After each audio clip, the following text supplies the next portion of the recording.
All right, let's jump right in because this is big.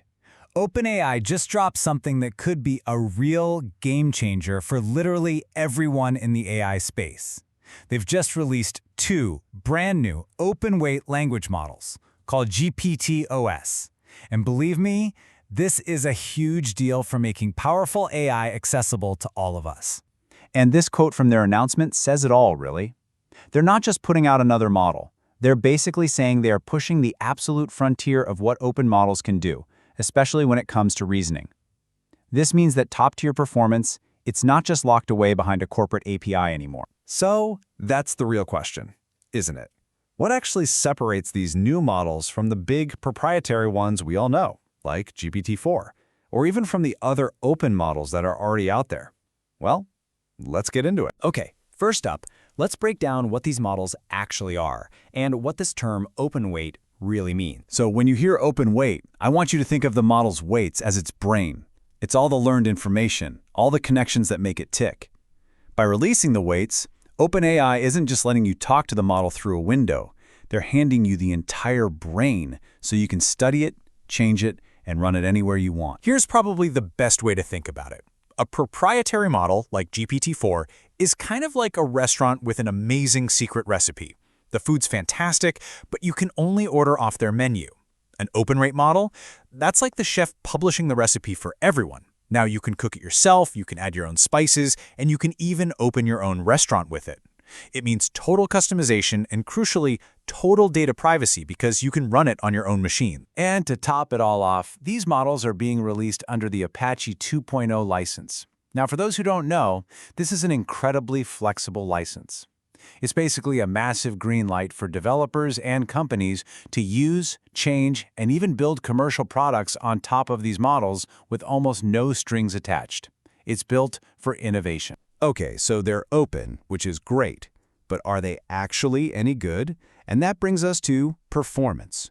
The big story here is that these models pack an absolutely serious punch, but in a surprisingly small, efficient package. So we've got two flavors here. On one hand, you have the GPT-oss 20B, which we're calling the powerhouse. It gives you performance that's right up there with OpenAI's own o4 Mini, a really capable closed model, but you can run it on a single high-end GPU.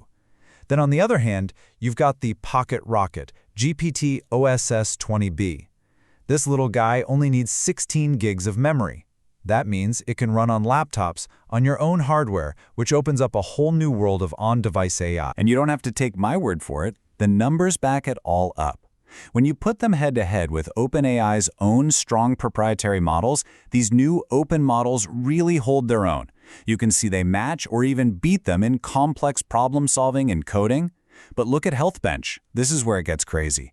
Both new models actually outperform their closed-source counterparts. They're setting a whole new standard. So how on earth is this level of performance possible in such an efficient model? Well, the secret sauce is something called a mixture of experts architecture, or MO.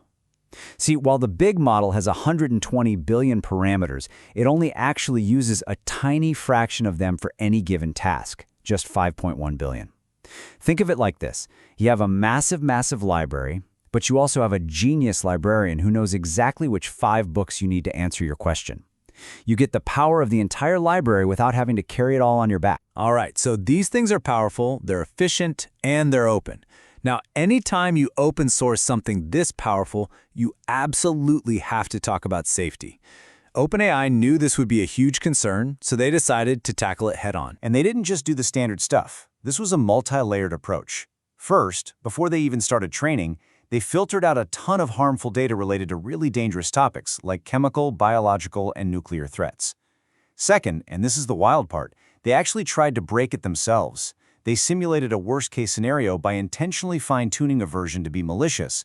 And finally, they brought in outside experts to review their whole process and poke holes. And the results of all that testing? The takeaway was crystal clear. Even when they tried their absolute hardest to make the model dangerous, it couldn't reach what they call high-risk capability levels. That finding was obviously a huge factor in their decision to release these models to the public. But, and this is important, safety is a team sport. This quote here is a direct warning to developers. The chain of thought, or COT, is basically the model's raw, unfiltered internal monologue. It's messy, it can be wrong, and it might even show things the model tried to filter out of its final answer. So OpenAI is being super clear here. This is a powerful tool for developers to see how the model thinks, but you should never, ever show it directly to an end user. So, we've talked about the tech, we've talked about the safety, but what does all of this really mean for us, for the world?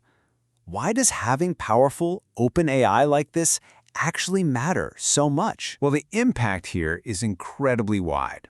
For an individual developer or a small startup, it means you can now build apps with cutting-edge AI without needing a venture capital-sized budget. For huge companies, it means you can run these powerful models on your own servers, keeping all of your sensitive data completely private.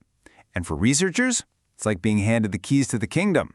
They can finally pop the hood on a state-of-the-art model and really figure out what makes it tick. But you know, this all adds up to something even bigger. This isn't just about code, it's about building a more open, a more democratic AI ecosystem. By making these tools truly accessible, you're lowering the barrier to entry for innovators everywhere. You're speeding up research, you're giving companies total control over their own data, and you're doing it all without locking them into one company's API. Okay, so at this point, you're probably thinking, this is incredible. How do I get my hands on it? Well, in this last section, let's look at just how easy they've made it for you to get started. Now, here's the best part. You're not going at this alone. OpenAI has teamed up with pretty much the entire industry for this launch. We're talking cloud giants like Azure and AWS, we're talking easy-to-use platforms like Hugging Face and Ollama, and we're talking hardware leaders like NVIDIA and AMD. The ecosystem is already here. It means that whatever your setup is, there's a simple way to get GPT-oss up and running today. And here it is, your roadmap to actually doing something with this. It really is this simple. You download the model weights from somewhere like Hugging Face, you use the open source tools to get it running, you deploy it on your laptop or on a partner's cloud, and then you get to build, you get to innovate. The path from your idea to a real working AI app just got a whole lot shorter. So that's where we are. OpenAI has just handed the world the keys to a brand new class of powerful, efficient, and safety-conscious open-weight AI. The tools are here, the support is here, the barrier to entry has never, ever been lower. The only real question left is the one right there. What are we all going to build with it?